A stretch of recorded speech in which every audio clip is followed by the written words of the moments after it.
క్రీస్తునందు ఈ యొక్క మధ్యాహ్న కాల సమయంలో కోరి వచ్చిన సకల పరిశుద్ధులకు, అలాగనే నా జత పని వారైన చాసన్న గారికి, ఆశ్రదం బాబాయ్ గారికి, మరి ముఖ్యంగా ఈ యొక్క ఆదరణ కోరిక ఏర్పాటు చేసినటువంటి మరి యొక్క కుటుంబానికి, కూడి వచ్చిన మీ అందరికీ ప్రభు అయినటువంటి యేసుక్రీస్తు నామమున వందనాలు తెలియజేస్తూ ఉన్నాను. మరి ఇప్పటి వరకు మనం అందరము కూడా ఆదరణ కలిగినటువంటి పాటలు పాడుకుంటూ ఈ కుటుంబం ద్వారా తండ్రి అయినటువంటి దేవుణ్ణి మనము స్తుతిస్తూ ఉన్నాం. పరిశుద్ధ గ్రంథంలో నుంచి మనం అనేక విషయాలలో మరణాన్ని గురించి అనేక చోట్ల అనేక ప్రాంతాలలో మనం చెప్పుకుంటూ ఉన్నాం. ఈ లోకంలో పుట్టినటువంటి ప్రతి మనిషిని కూడా మరణించకనేది తప్పదు అని మామూలుగానే మనందరికీ కూడా తెలుసుకున్నారు. ఎందుకంటే అనేక మంది భూమి పుట్టినప్పటి నుంచి, దేవుడు తయారు చేసినప్పటి నుంచి కూడా కొన్ని వేల లక్షల కోట్ల మంది మానవులు మరణించినటువంటి వారిగా మనము చూడగలుగుతూ ఉన్నాం. అయితే ప్రియమైనటువంటి దేవుని బిడ్డలారా, అసలు మరణం అనేది ఎలా వచ్చినది, ఎలా మరణము ఈ లోకంలోనికి వచ్చింది అన్నటువంటి విషయాల్ని మనం ఆలోచన చేస్తూ ఉన్నప్పుడు ఆదికాండము 2వ అధ్యాయము 16-17 వచనంలో మనము చదువుకుంటే ఇక్కడ చూడండి, అసలు లోకంలోనికి మరణము ఎలా వచ్చింది అన్నటువంటి విషయాన్ని దేవుడు మనకు సెలవిస్తూ ఉన్నాడు. చూడండి 2:16-17 వచనము. మరియు దేవుడైన యెహోవా ఈ తోటలోనున్న ప్రతి వృక్ష ఫలములను నీవు నిరభ్యంతరముగా తినవచ్చును. అయితే మంచి చెడ్డల తెలివినిచ్చు వృక్ష ఫలములను తినవద్దు. నీవు వాటిని తినదినమున నిశ్చయముగా చచ్చదవని నరునికి. ఎలా వచ్చింది మరణం అన్నటువంటి విషయాన్ని మనము ఆలోచన చేస్తూ ఉన్నాం. ఎలా వచ్చింది యొక్క భూలోకంలోనికి మరణము? భూమి మీద మానవుణ్ణి నిర్మించినటువంటి దేవుడు తన యొక్క కుమారుడుగా ఆదాము హవ్వ ఈ లోకంలో జీవిస్తూ ఉన్నప్పుడు ప్రియులారా, దేవుని యొక్క ఆజ్ఞ వారికి ఇచ్చాడు. ఏమని ఇచ్చాడు? ఈ వృక్ష ఫలంలో ఉన్నటువంటి ప్రతి ఒక్క చెట్టు ఫలాలని మీరు నిర్భయముగా తినవచ్చు, కానీ మంచి చెడ్డల తెలివినిచ్చే యొక్క వృక్ష ఫలాల్ని నీవు తినకూడదు. ఒకవేళ తింటే ఏమైపోతుందో, నీవు నిశ్చయముగా సత్యమికే ఆప్షన్ లేదు నీకు. ఖచ్చితంగా నేను చెప్పినటువంటి ఆజ్ఞ ప్రకారము ఈ తోటలో ఉన్నటువంటి నీవు, నీ యొక్క భార్య అయినటువంటి అవ్వ, నీవు జీవించకపోతే నిర్భయముగా భౌతిక సంబంధమైనటువంటి మరణమే కాదు, కానీ ఆత్మ సంబంధమైనటువంటి మరణము కూడా నీకు సంభవిస్తుంది అన్నటువంటి ఆ భావాన్ని మనం అక్కడ చూస్తూ ఉంటాం. అందుకనే ప్రియులారా, మరణం అనేది ఖచ్చితంగా ఈ భూలోకంలో పుట్టినటువంటి ఒక్కడి వారి ద్వారానే ఈ లోకంలోనికి మరణం అనేది ఇచ్చినది. ఎలా అన్నటువంటి విషయాన్ని మనం ఆలోచన చేస్తే ఆదాము అవ్వ ద్వారా అది ప్రారంభమై నేటికి కూడా మన మీద మరణం అనేది ఏలుస్తూనే ఉన్నది. అందుకనే మనం గమనిస్తూ చూడండి, ఈ మరణాన్ని గురించి కీర్తనాకారుడు మనకు సెలవిస్తూ చూడండి, 90వ కీర్తన మొదటి 3 వచనాలని మనం ఆలోచన చేస్తే ఒకసారి చూడండి. ఇక్కడ 90వ కీర్తన మొదటి 3 వచనాలు. ప్రభువా, తరముల నుండి మాకు నివాస స్థలము నీవే. పర్వతములు పుట్టక మునుపు, భూమిని లోకమును నీవు పుట్టింపక మునుపు, యుగ యుగములు నీవే దేవుడవు. నీవు మనుషులను మట్టికి మార్చుచున్నావు, నరులారా తిరిగి రండిని నీవు సెలవించుచున్నావు. ఎక్కడికంట? ఎక్కడి నుంచైతే మానవుడి యొక్క లోకానికి వచ్చాడో, ఏ తండ్రి అయినటువంటి దేవుడి దగ్గర నుంచి ఈ లోకం మీద ఏలటానికి మానవుడు ఈ లోకానికి వచ్చాడో, తిరిగి ఇక్కడ మరణించి ఎక్కడికి వెళ్ళాలంటే అదే తండ్రి అయినటువంటి దేవుని దగ్గరికి మనం వెళ్ళాలి ప్రియుల. ఎందుకు? కొంతకాలము ఈ లోకంలో మనం నివసించడానికి వచ్చాము. ఎవరి ఆజ్ఞల ప్రకారము? తండ్రి అయినటువంటి దేవుని యొక్క ఆజ్ఞల ప్రకారము ఆయనకి ఇష్టమైనటువంటి భూమి మీద కుమార్తెలుగా యొక్క లోకములో జీవించి అనేక మంది ఏం చేయాలంటే దేవుణ్ణి మహింపరచాలన్నది దేవుని యొక్క ఉద్దేశం. కానీ వచ్చినటువంటి మానవుడు ఏం చేశాడు? తండ్రి యొక్క మాట వినక, దేవుని యొక్క మాట వినక ఈ లోకానికి మరణం అనేది తీసుకుని వచ్చినట్టుగా మనము చూస్తూ ఉన్నాం. అందుకని ఇక్కడ అంటూ ఉన్నాడు, నీవు మనుషులను మట్టికి మార్చుచున్నావు, నరులారా తిరిగి రండిని నీవు సెలవిస్తున్నావు. తండ్రి దగ్గర నుంచి పిల్లలు వెళ్ళిపోతే తిరిగి ఎక్కడికి వస్తారు? తిరిగి తండ్రి దగ్గరికే వస్తారు. అలాగని ఈ లోకంలోనికి వచ్చినటువంటి మనము తిరిగి ఎక్కడికి వెళ్ళాలి? తండ్రి దగ్గరికే వెళ్ళాలి ప్రియుల. అందుకనే ప్రసంగి గ్రంథంలో అంటాడు ఆయన, ఏమంటాడు ఆయన చూడండి ఒకసారి. ప్రసంగి గ్రంథం 12వ అధ్యాయము 7వ వచనం చదువుకుందాం. మన్నైనది వెనకటి వలనే మరలా భూమికి చేరును, మన్నైనది వెనకటి వలె మరలా భూమికి చేరును, ఆత్మ దాని దయచేసిన దేవుని యొద్దకు. ఎక్కడికంట? మనం అనుకుంటాం చనిపోయినారే, మన మధ్యలో ఇన్ని సంవత్సరాలు జీవించి ఇక వారిని మనం చూడలేమే అన్నటువంటి ఆ బాధ వేదన ఈ లోకంలో పుట్టినటువంటి ప్రతి ఒక్క మానవునికి ఉంటూ ఉన్నది ప్రియులారా. కానీ ఇక్కడ దేవుడు ఏమంటూ ఉన్నాడంటే, మన్నైనది తిరిగి వెనకటి వలె మరి భూమికి చేరును, ఆత్మ దాని దయచేసిన దేవుని యొద్దకు చేరు. ఇప్పుడు ఎక్కడున్నాడు ఎలపదే అంటే దేవుని దగ్గర ఉన్నాడు అన్నటువంటి విషయాన్ని మనం ఆలోచన చేయాలి. ఎందుకు? ఈ లోకంలోనికి ఈ భూమి మీదకి వచ్చినటువంటి మనము అది ఎన్ని సంవత్సరాల తర్వాత అయినా చనిపోవాల్సినటువంటి వారమని బైబిల్ మనకు సెలవిస్తూ ఉన్నది. కాబట్టి మనము ప్రతి ఒక్కరము కూడా చనిపోవాల్సినటువంటి వారమే. కాబట్టి కొద్దిగా ముందు కొంతమంది వెనక అన్నటువంటి విషయాన్ని ఇక్కడ మనం చదువుకుంటూ ఉన్నాం. అందుకే ఇంకా మనం చదువుకుంటే ప్రియులారా, మరణమును గురించి బైబిల్ ఏమని సెలవిస్తూ ఉన్నది? మరణం అంటే మనం భయపడతాం.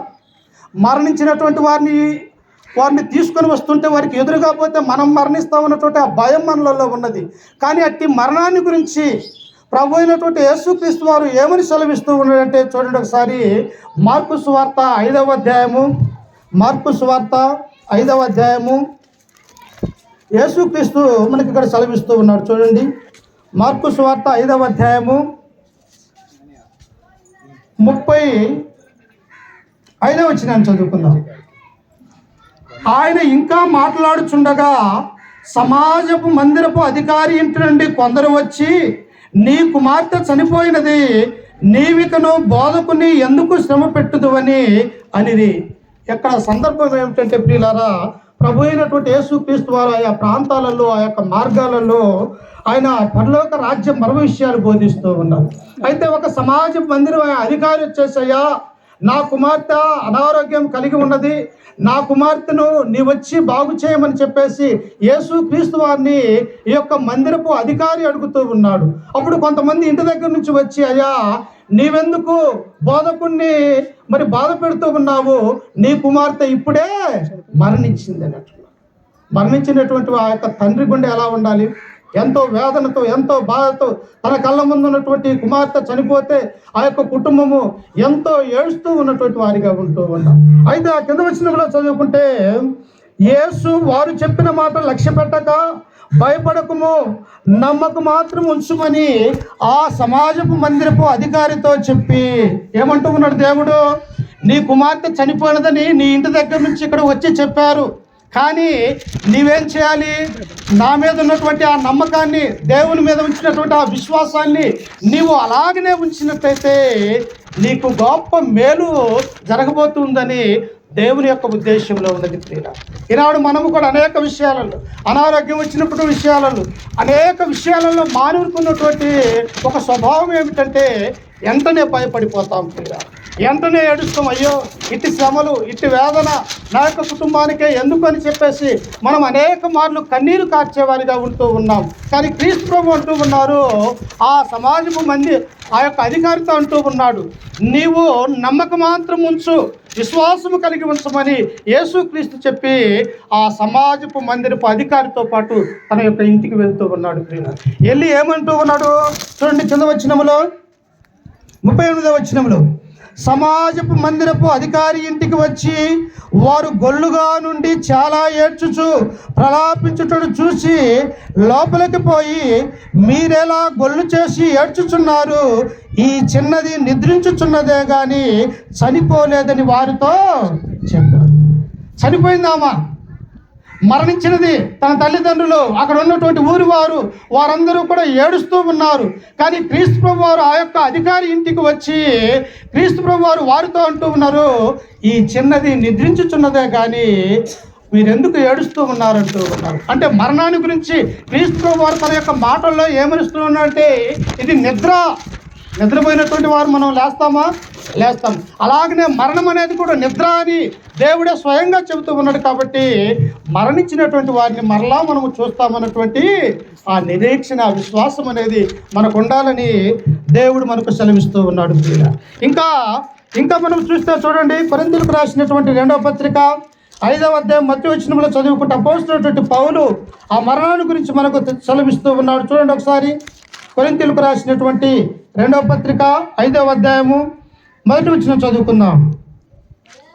భూమి మీద మన గుడారమైన ఈ నివాసము శిథిలమైపోయినను చేతి పని కాక దేవుని చేత కట్టబడినదియు నిత్యమనిదియునైన నివాసము పరలోకమందు మనకున్నదని ఎరుగుదము అంటూ ఉన్నాడు. ఏంటంట? భూమి మీద ఉన్నటువంటి ఈ యొక్క గుడారము, ఏ గుడారం అనగా శరీరం అనే గుడారము ఈ లోకములో శిథిలమైపోయినప్పటికంటే మరణించినప్పటికీ కూడా చేతితో చేయబడినది కాక నిత్యమైనటువంటి ఆత్మ అనేది దేవుని దగ్గర ఉన్నదని అపోస్తలుడైనటువంటి పౌలు గారు మనకు సెలవిస్తూ ఉన్నాడు ప్రియులు. అందుకనే మరణాన్ని గురించి దేవుడు ఏమని సెలవిస్తూ ఉన్నాడు అంటే, అది నిద్రపోయినటువంటి మనిషి ఎలాగైతే లేస్తాడో మరణించినటువంటి వ్యక్తి కూడా తిరిగి లేస్తాడన్నటువంటి విషయాన్ని మనం అక్కడ చూస్తూ ఉన్నాం. ఇంకా చూడండి, యాకోబు రాసినటువంటి పత్రిక 4వ అధ్యాయము 13వ వచనంలో చదువుకుంటే ఈ మరణాన్ని గురించే దేవుడు సెలవిస్తూ ఉన్నాడు. చూడండి, యాకోబు రాసినటువంటి పత్రిక 4వ అధ్యాయం 13వ వచనం చదువుకుందాం.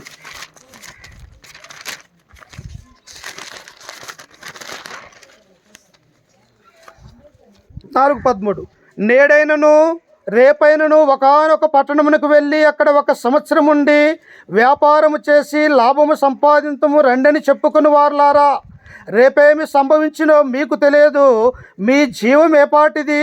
మీరు కొంతసేపు కనపడి అంతలో మాయమైపోవు ఆవిరి వంటి వారు కారా. మనం మన యొక్క జీవితాలలో ప్రతిరోజు అనుకుంటాం, రేపు నేను లేచిన తర్వాత, నిద్ర లేచిన తర్వాత ఇదిగో ఇక్కడికి ప్రయాణం చేయాలి, నేను ఇక్కడికి వెళ్ళాలి, ఇలా కష్టం చేసి సంపాదించుకోవాలి, లేకపోతే ఇలా వ్యాపారం చేయాలని ఈనాడు మనుషులకు అనేకమైనటువంటి ఆలోచనలు ఉండొచ్చు.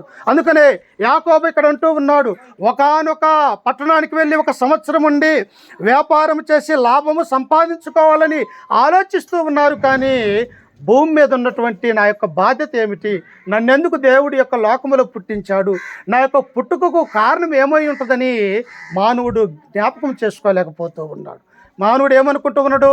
ఈ లోకమే శాశ్వతం అనుకుంటూ ఉన్నారు, ఈ లోకమే నిత్యముగా ఉంటుందని చెప్పేసి అనేకమైనటువంటి విషయాలలో దేవుని నుండి దూరమైపోతూ ఉన్నారు ప్రియులారా. కానీ ఇక్కడ దేవుడు అంటూ ఉన్నాడు, మీ జీవము ఏ పాటిది? రేపేమి సంభవించినదో మీకు తెలియదు కదా. తెలుసా మనకి? నిజంగా ఎల్లపెద ఈ సంవత్సరము చనిపోతాడని మనం ఎవరన్నా ఊహించామా? ఆయన బాగానే తిరుగుతున్నాడు, బాగానే మరి పనికెళ్తూ ఉన్నాడు, వస్తూ ఉన్నాడు. కానీ రేపేమి సంభవించినో నీకు తెలియదు అని దేవుని యొక్క గ్రంథం మనకు సెలవిస్తూ ఉన్నది. అంతేకాదు ఆయన అంటూ ఉన్నాడు, మీ జీవము ఏ పాటిది? మీరు కొంతసేపు కనపడి అంతలో మాయమైపోవే ఆవిరి వంటి వారు కారా. సముద్రం మీద చూస్తూ ఉన్నప్పుడు దాని ఆవిరి ఒక నీళ్ళ వలె పైకి ఎగిసిపడుతూ ఉంటున్నది ప్రియులారా. దాన్ని పట్టుకోవటానికి ఎవరికి కొరచాదు, అది మరలా కనిపించకుండా పోతుంది ఎండొస్తే. అలాగనే మానవుని యొక్క జీవితం ఎలాంటిదంటే ఆవిరి వంటిది అన్నటువంటి విషయాన్ని ఇక్కడ దేవుడు మనకు సెలవిస్తూ ఉన్నాడు.